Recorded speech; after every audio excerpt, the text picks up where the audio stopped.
So this is kind of the follow-up after the storm. I am grateful, and by no means, when I talk about our experiences with tornadoes, this is not to overshadow the people who were actually hit and directly impacted by the tornadoes. This is just like a side view on look of other stuff, and a part of, again, the vlog as I let y'all get to know me better and know what's going on with me, because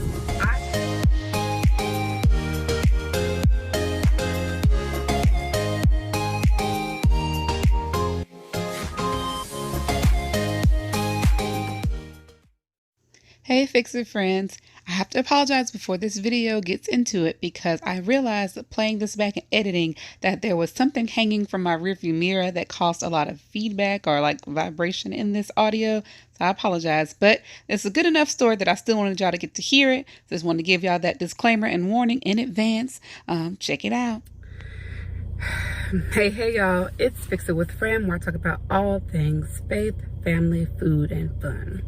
One thing I know I'm gonna do, it is April when this video posts, and I am doing the Vita blog everyday challenge.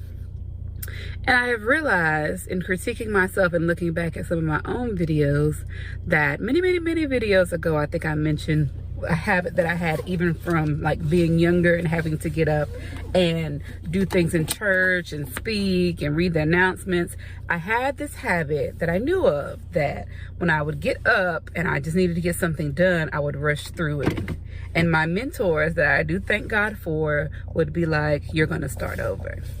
And that would even happen, my memory serves me correct, like if I would be doing the announcements during the actual church service and started going too fast, they would be like, come back. Even that the church that I grew up in was not at a small church, like we're talking 500 people church service, like it was a big church. Anybody have time for that, to be getting called out in front of a crowd of that size? I learned to slow down. So I say all that to say that, yeah, I've been looking back at my other videos and been like, girl, you're rushing. Or literally I would be doing something like my cruise vlogs where it's like I'm on my way to do something and yet I want to vlog, but it's like, ooh, don't let this slow me down because I got things to do and stuff to get done. Be right back. Yeah, I've been telling myself if I'm gonna do these videos, I need to slow down. If that means that I pace myself a little bit more when I'm trying to be extra efficient, and that's what that means. But mainly slowing down so y'all can actually hear me and understand what I'm saying. Because I know sometimes when it goes fast, it's like, what? I don't get it. Because I have a hard time getting it when I play it back myself, so I'm keeping it real. That's something that will be going on this month, a lot of that. And I like these kind of challenges because I realized, excuse me, when I did the Vlogmas ones, it really makes you literally like push the button. And I've said that before. My little sister always tells me to just record, just do it.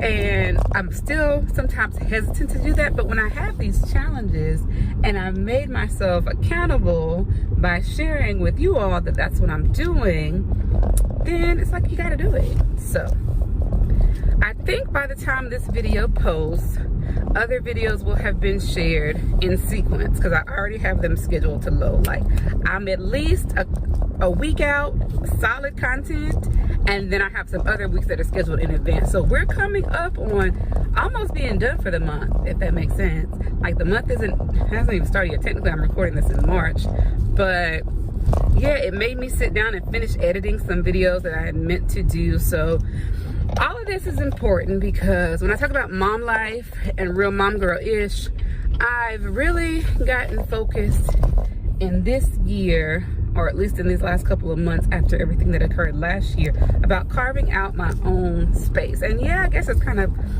a hybrid thing because even though it's like my own individual space, apart from being a mom, I still talk a lot about being a mom.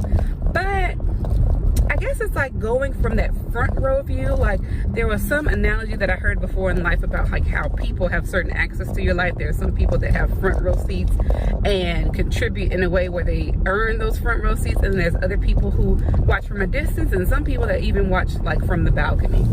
And I think too in sociology there's a whole, hold on, so my column, look at this guy. I got two phones.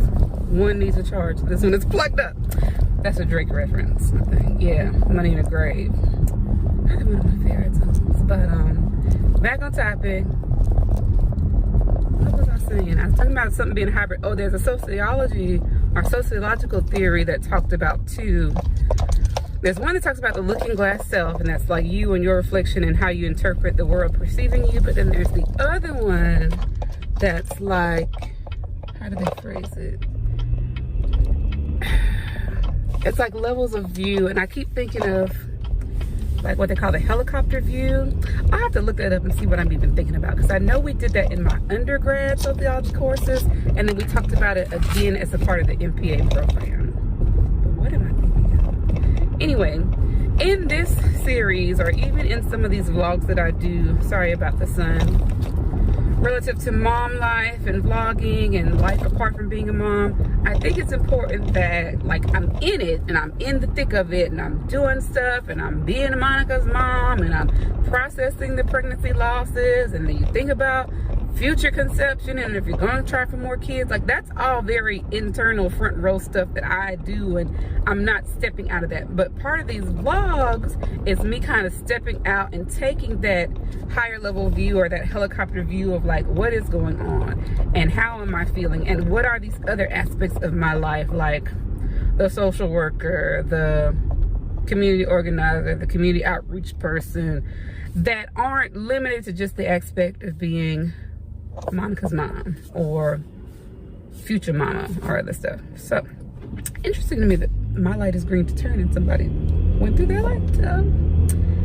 But yeah, so this morning I was thinking about everything that's gone on this past week. Yesterday was another set of storms in New Orleans. As I said in the previous video that started off this month, if you see the video, then we made it to the other side. We made it to the other side, yes. Not without incident. So yeah. Last night we were in the house, and I'll stitch in some clips of this if I'm feeling fancy.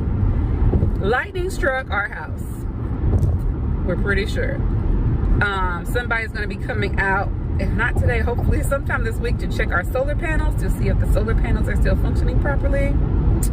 When we were in the house, so the storm was happening, and everything, for the most part, other than the storm kind of raging, was cool, low-key. At one point, a tornado touched down slightly northeast of us, I believe. Yeah. And my husband looked at me, and he was like, what do you want to do? And at that point, my logic being as it was, I said to him, now I knew that it was north of us and that it didn't look like it was headed our way. But at the same time, I don't know what these storms are going to do. And it's not uncommon for one tornado to be happening and then other funnels to touch down. So because I realized that process, that I said, you know what? Let me just take Monica and go sit in the bathroom. What can hurt? Monica was in, I don't want to say in heaven because it's a bathroom and it ain't that great. But she was just fine. Like, she sat down, and when I say she was in heaven, I mean she really enjoyed it, because at one point I look at Monica, I sat on the floor just to give myself some back support because I was tired of sitting on the toilet, and she was sitting on a little step stool that we have so she can wash her hands independently. And this girl sees me go and sit on the floor, so she decides she wants to sit on the floor. And I had one of her blankets, because another thing about tornadoes that they say, if you don't know, is that it's good to wrap yourself in a blanket or something, because worst case scenario, you're holding on to the blanket's around you and debris are flying. It can help with minimizing impact, minimizing contact, and injury to your person. So that's a fix it friend tip. Even if you're not worried, even if God forbid something does happen and you're chilling and you don't think you're at risk, just wrap yourself up in a blanket, honey, because if stuff starts going, at least you'll be somewhat protected physically. So yeah, she decided to sit next to me on the floor, and I looked over at her and I was like, what is this girl doing? And we were sitting there, lightning and thunder got really bad, and at one point the doors kind of opened so we could see out, because there's some big windows in our living room, and I was listening to the news. I also had the news on my phone. Power goes out. There was a big boom, like big boom, shook the house. I feel like I saw a light flash, but then I'm like, was that lightning or did the lights just flash? Because the room we were in has a motion light that will turn off if no motion is censored. So I was like, wait, did something just happen where it sensed our motion and something flipped? Whatever, I didn't know. My husband was out kind of keeping watch in the living room, and then he says, I smell something burning. Like I smell like electrical burning. Now he's a computer engineer, so the way he phrased it, I don't remember, but I knew what he meant. And so he's looking around and trying to find it, and I'm trying to get the fire extinguisher to make sure if we do have a fire starter somewhere we can put it out.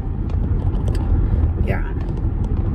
We lost, and by lost I mean in doing the survey and going around, we lost our modem, we lost our router, we lost the TV in one of our guest rooms, the room that I usually sit in, that's like my sitting room in the plant palace, which I'll have to show y'all too. The plant palace is a little plant rack that I put up.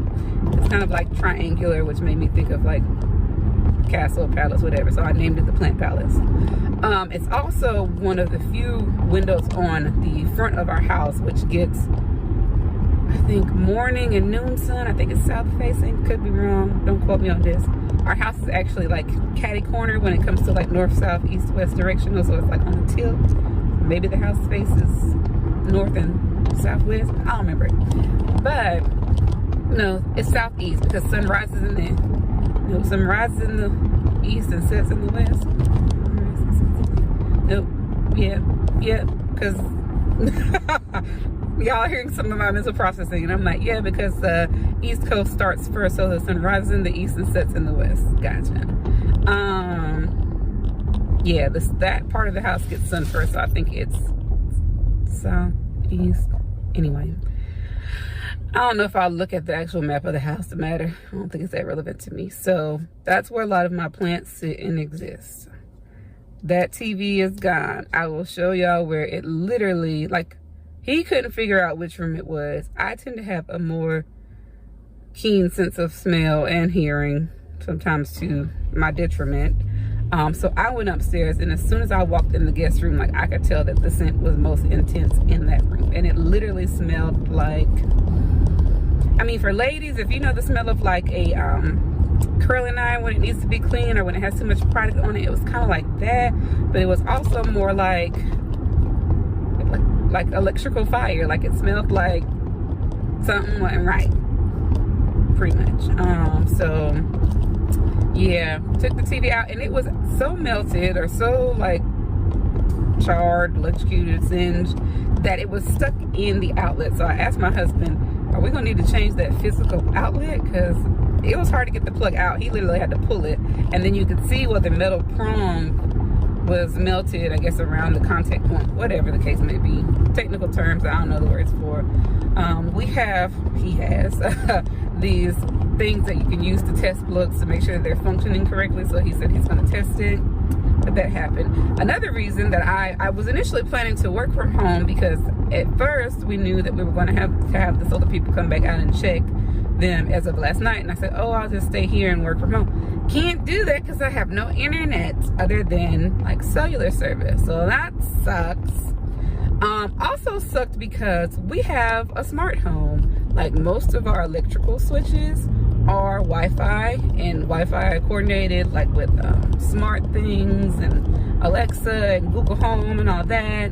The single bulbs were one of my early product reviews that I loved, and so even independently I purchased them myself for our house. And all of our lights, minus some of our ceiling fans, which we just haven't converted yet, because at our first house we had most of the lights. All right. Okay. At our first house, we had all of our bedroom lights and ceiling fans set up on electrical switches. Loved that.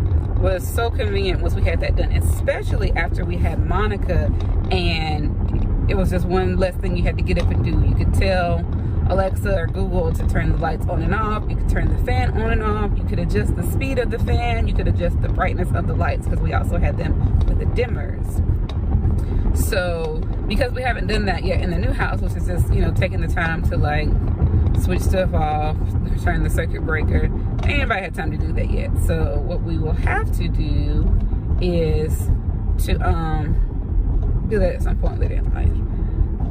The reason I'm saying all that is because now our house is stupid. Now that's the downside of having a smart home, is that if you lose control, and there may be other systems that don't have this issue, so I won't say that for all smart homes, but in our case, the system that we are using, once the Wi-Fi is out, your switches again are manual, and then I don't know what to do.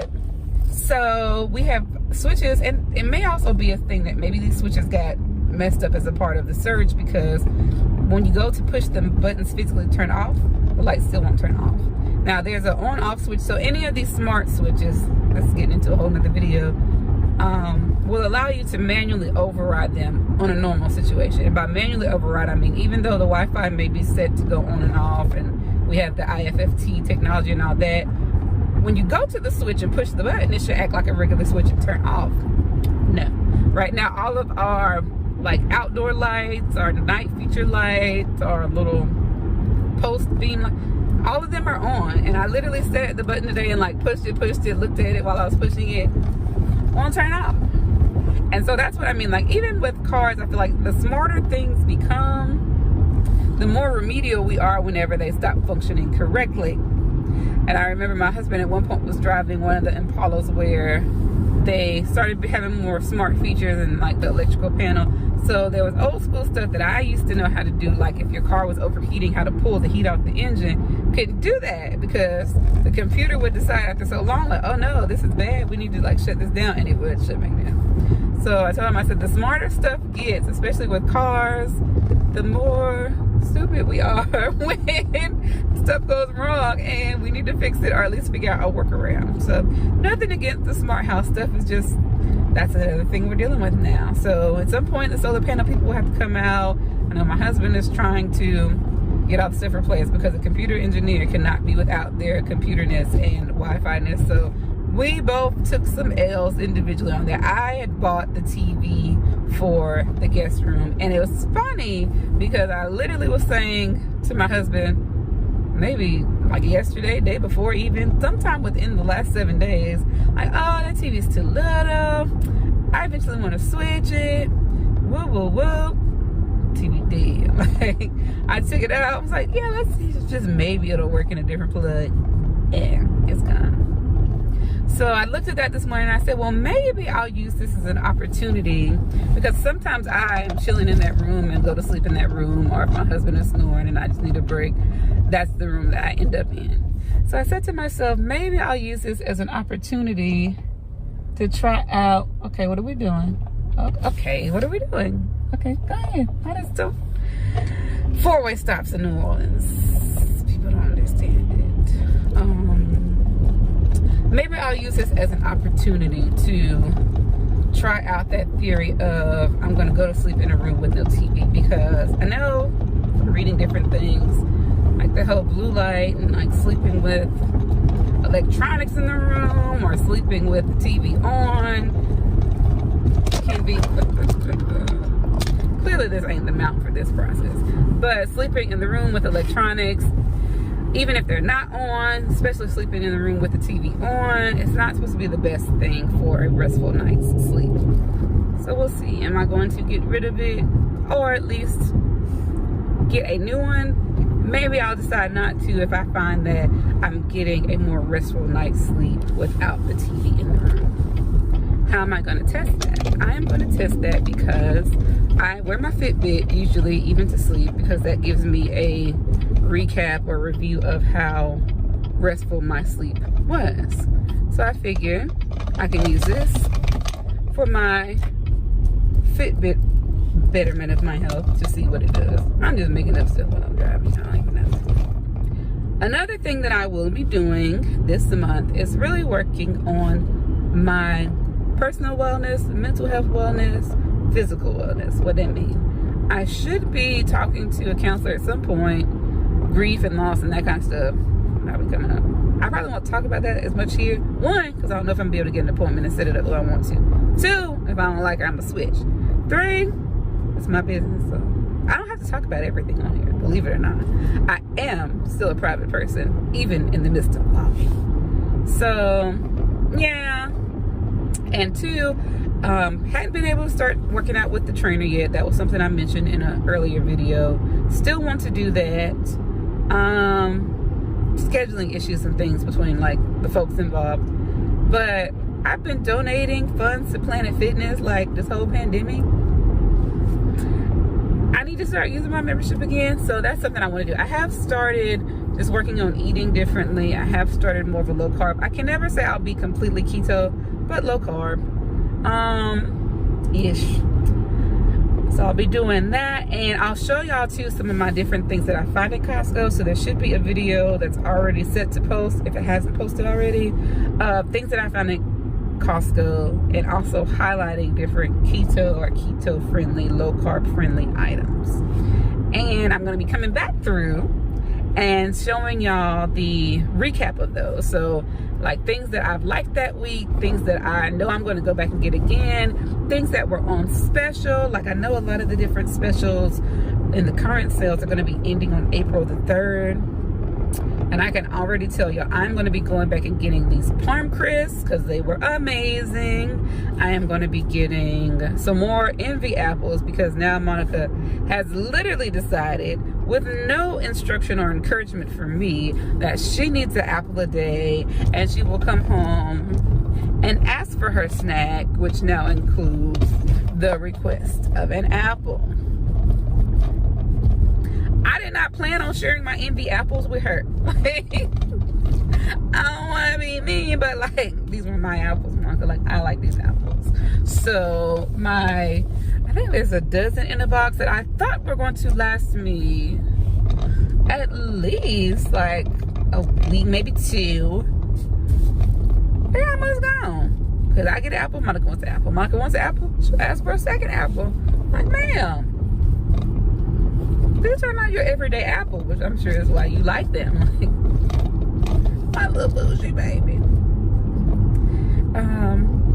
So yeah, all that has happened. This is approaching like the 20-minute mark. I don't want to make this too long because then it makes it longer to upload. So this is kind of the follow-up after the storm. I am grateful, and by no means, when I talk about our experiences with tornadoes, this is not to overshadow the people who are actually hit and directly impacted by the tornadoes. This is just like a side view on look of other stuff, and a part of, again, the vlog as I let y'all get to know me better and know what's going on with me, because I have a good friend, or at least a good gardening friend in that sense, that lives in Araby. And I remember like after the storm hit and I saw where it hit, I was like texting, not to be bothersome, but to be like, I'm thinking of you, are you okay, and praying to get a response, because I was like, oh no, Mr. George is over there, like, is he okay? So yeah, also that's usually where I go to do a lot of my grocery shopping, so I've kind of tried to like stay away from that area just out of respect for what people are going through. Like, you don't need other people coming in now when they're dealing with like real life cleanup and stuff. So yeah, we had some water come in that day and it was scary, but that is nothing compared to what other people are going through. Even last night, I think where the tornadoes mainly hit on the South Shore was like a marsh area or like Bayou Sauvage. So that's okay, but yeah, where even on the North Shore, I think maybe some people got hit there. They said one part, if I remember correctly from what Margaret Orr was saying, was largely an area that was just trees and like woods. But you know, prayers go out for that, because it's a lot to deal with. It's a lot to recover from, and we're already dealing with recovering from Ida. Folks still trying to get hurricane stuff repaired, and now they got to deal with tornado damage if their home is even still standing. So I just say that because, again, me talking about the little stuff we're dealing with in the grand perspective of things, it's nothing. But yeah, as always, this is Fix It with Fran, where I talk about all things faith, family, food, and fun. I'll leave this with you, that it's truly my belief that God has given us all gifts and talents that can fix some problem that exists in the world. And while we may not be able to fix everything, I want to remind and encourage you to remember that we can all fix something. So till next time, I pray you would find that thing and fix it. See y'all later. Bye, friends. It's broken. Yeah, it's broken. Mommy gotta get a new one. Mama get no one. Hopefully. Hopefully. Yes, hopefully.